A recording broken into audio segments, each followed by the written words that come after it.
हाँ जी गाइस, कैसे हो आप सभी? खुश रहिए।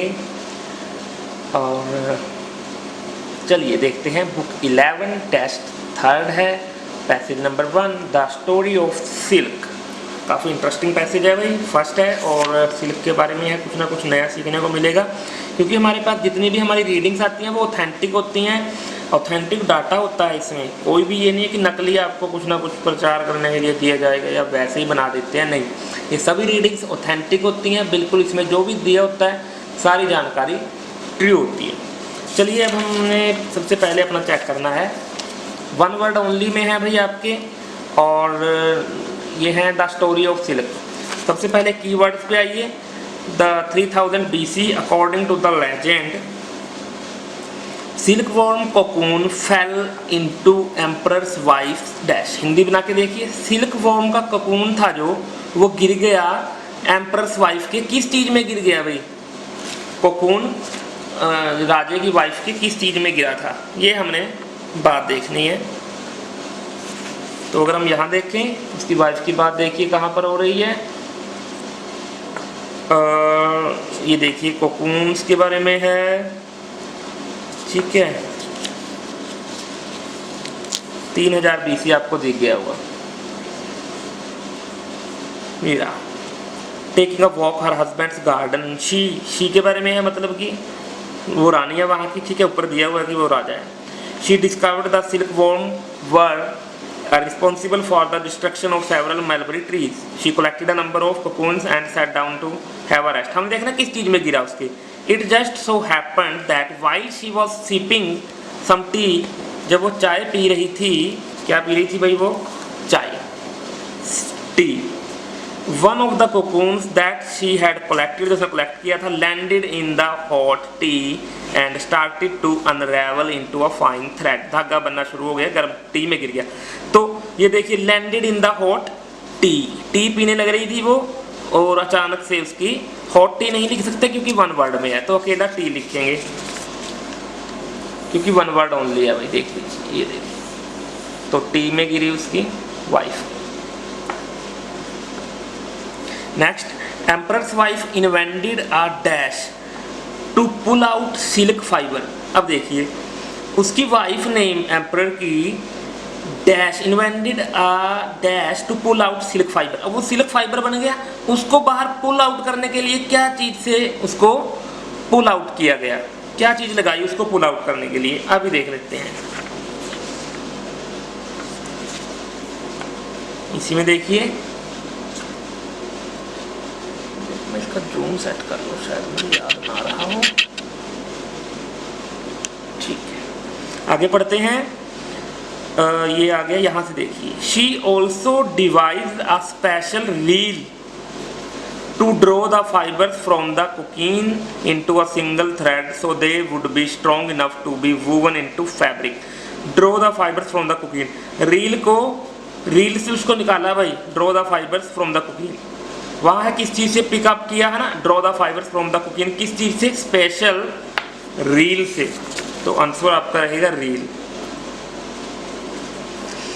Only dash were allowed to produce silk. Silk को प्रोड्यूस करने में ओनली कौन अलाउड थे, और नहीं कोई भी सिल्क को प्रोड्यूस कर सकता था, सिर्फ कौन प्रोड्यूस कर सकता था ये हमने देखना है।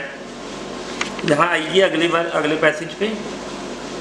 Originally, silkworm farming was solely restricted to women, and it was they, ठीक है, फार्मिंग वो रिस्ट्रिक्टेड थी, इट वॉज दे मतलब ये औरतें ही थी, who were responsible for the growing, harvesting and weaving। वही उसको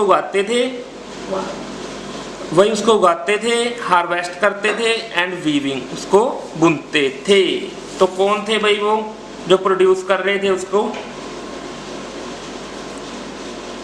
women. Only dash were allowed to wear, सिर्फ कौन डाल सकते थे भाई सिल्क को, कौन पहन सकते थे सिर्फ, देखते हैं। Silk quickly grew into symbol of status and originally only royalty were entitled to have clothes made of silk। सिर्फ रॉयल्टी पीपल ही पहन सकते थे, रॉयल जो राज संपत्ति से जुड़े हुए थे, राजाओं से जुड़े हुए थे, रॉयल्टी ही थे जो entitled to have clothes, उनके पास ही क्लोथ होते थे सिल्क के बने हुए। तो इसका आपका आंसर रहेगा रॉयल्टी।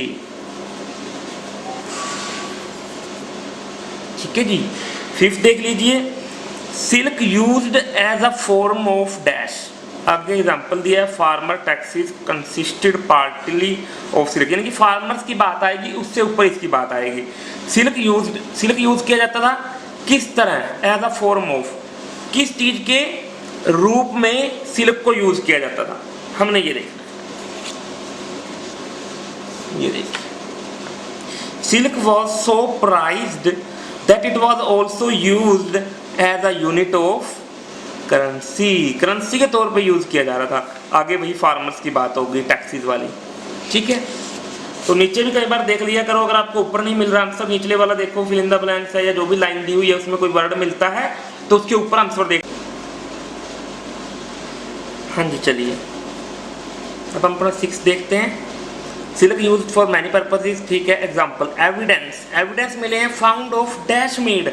वो एविडेंस है वो किस, देखिए फाउंड ऑफ डैश मेड, वो किस चीज के बने हुए हैं एविडेंस, फ्रॉम सिल्क, अराउंड इतने में उनको मिले। तो वो जो एविडेंस है भाई कुछ भी हो सकता है, लाइक पत्थर वगैरह, लेटर, कुछ भी। फाउंड ऑफ डैश मेड, वो क्या चीज के बने हुए थे, अभी देख लेते हैं। यहां देखिए,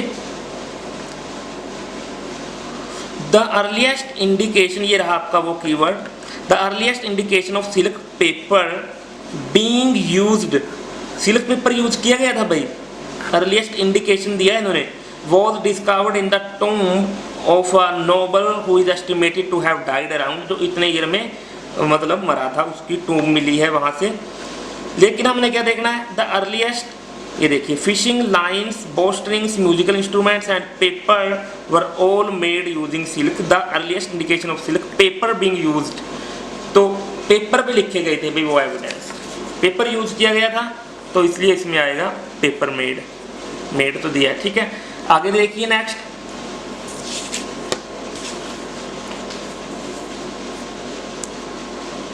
merchants, merchants use silk road, road देखिए कहाँ है, to take silk westward and bring back dash. अब यहाँ थोड़ा सा ध्यान देने वाली बात आपकी ये रहेगी, bring back dash and precious metals.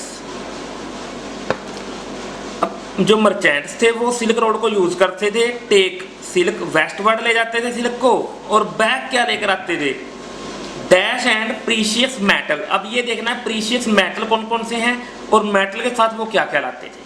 यहाँ काफ़ी बच्चे जो स्टूडेंट्स हैं वो गलती खाने वाले हैं। ये देखिए, यहाँ आपको मिल जाएगा silk road, taking silk westward and bringing, ला क्या रहे हैं अपने पास, गोल्ड, सिल्वर एंड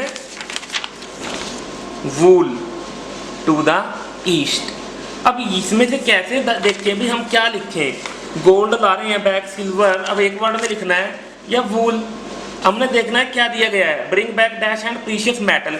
अब मेटल में क्या क्या आ जाएगा आपका, मेटल में आ जाएगा आपका gold and silver, gold silver आपके मेटल हो गए, तो एक वूल रह गया बस फिर, तो यहाँ क्या आ जाएगा, वूल, वो चले गए दोनों प्रीशियस मेटल्स में। आगे देखिए 550 AD में, dash hide silkworms eggs in canes and take them to Constantinople, ये कोई जगह का नाम है। Dash hide silkworm eggs in canes, किसने छुपाए थे भाई एग्स सिल्क वॉर्म्स के केन्स में, ये बात देखनी है, किसने छुपाए थे,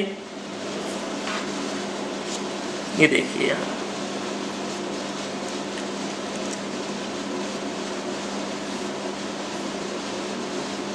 ठीक है। According to another legend, monks working for the Byzantine emperor Justinian smuggling करते थे भाई, चोरी छुपे ले जाके सिल्क वॉर्म्स एग्स टू, ये उस जगह का नाम भी आ गया, ठीक है, इन 550 AD। ठीक है, तो मतलब क्या बताया गया है, concealed inside hollow bamboo walking canes, canes के अंदर उसको छुपा लेते थे। कौन छुपाते थे? मॉन्क्स। ठीक है, तो यहाँ आपका रहेगा आंसर, मॉन्क्स उसको छुपा लेते हैं। 9 देखिए, 20th century dash and other man made fibres cause decline in silk production. एक तो dash and other man made fibre, कोई फाइबर होगा जिसमें बताया गया, यहाँ एक फाइबर का नाम आएगा जिसने डिक्लाइन कर दी सिल्क प्रोडक्शन को, सिल्क का प्रोडक्शन कम हो गया जब ये चीज़ आई। एक मैन मेड फाइबर है और एक और क्या है वो हमने देखना है। 9th ये देखिए, then in the 20th century new man made fibre such as nylon started to be used in what had traditionally been silk products, जिसको पहले सिल्क प्रोडक्ट्स के द्वारा बनाया जा रहा था, such as stockings, parachutes। तो अब उसकी जगह किसने ले ली? नायलॉन ने। नायलॉन आ गया अब उसकी जगह।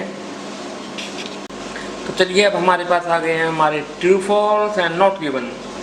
अब देखिए, गोल्ड की बात हमने देख ली थी वहाँ शुरू में। Gold was the most valuable material transported along the silk road. Material की बात हुई, अभी देखो जो गोल्ड था वही सबसे वैल्यूएबल मटीरियल था transported along the silk road पे, जो ट्रांसपोर्ट किया जा रहा था इसके साथ साथ, सिल्क रोड के साथ साथ। तो वो मटीरियल गोल्ड था भाई सबसे वैल्यूएबल, ये हमने देखना है।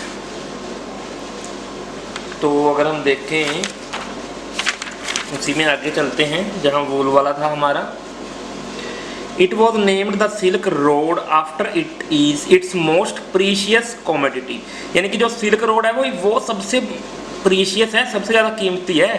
Which was considered to be worth more than gold, जिसकी कीमत गोल्ड से भी ज़्यादा है। ये 6000 किलोमीटर वे यहाँ से गया हुआ है, तो गोल्ड से ज़्यादा कीमती तो भी वो रोड है। मटेरियल जो उस रोड को बनाने में मटेरियल लगा है ना, वो मटेरियल ज़्यादा कीमती है गोल्ड से ज़्यादा। तो इसका आपका रहने वाला है फॉल्स।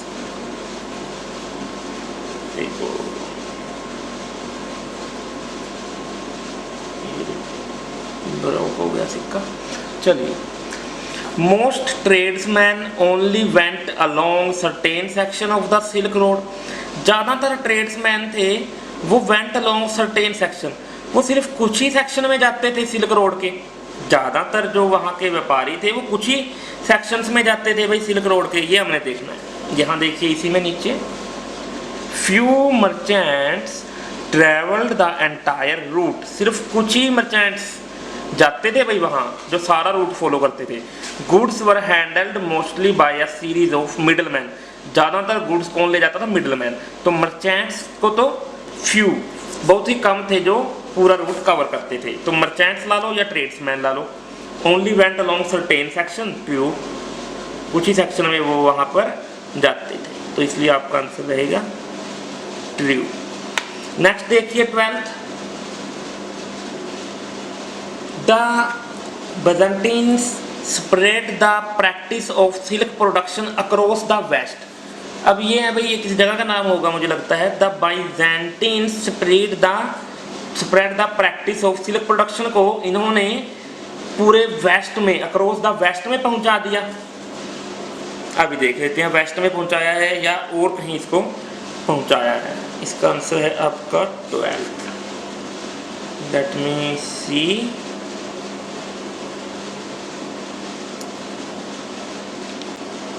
तो आप यहाँ से देखना स्टार्ट कीजिए नीचे से। बात उसी एम्परर की हो रही है, ये राजकुमार है भाई, सॉरी मैं जगह का नाम कह रहा था इसको।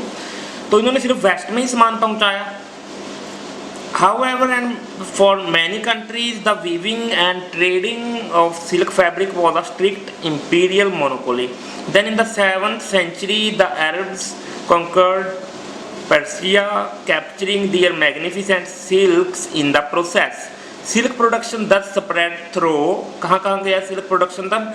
Africa, Sicily, Spain, as the Arabs swept through these lands। आगे भी यहाँ और जगह दी हुई हैं, वहाँ पहुँचा। तो अकेले वेस्ट में नहीं पहुँचा भाई, और कंट्रियों में भी गया है, अकेला वेस्ट थोड़े ना गया। तो इसलिए आपका आंसर रहेगा फॉल्स। लास्ट देखिए, ये काफ़ी इंटरेस्टिंग है।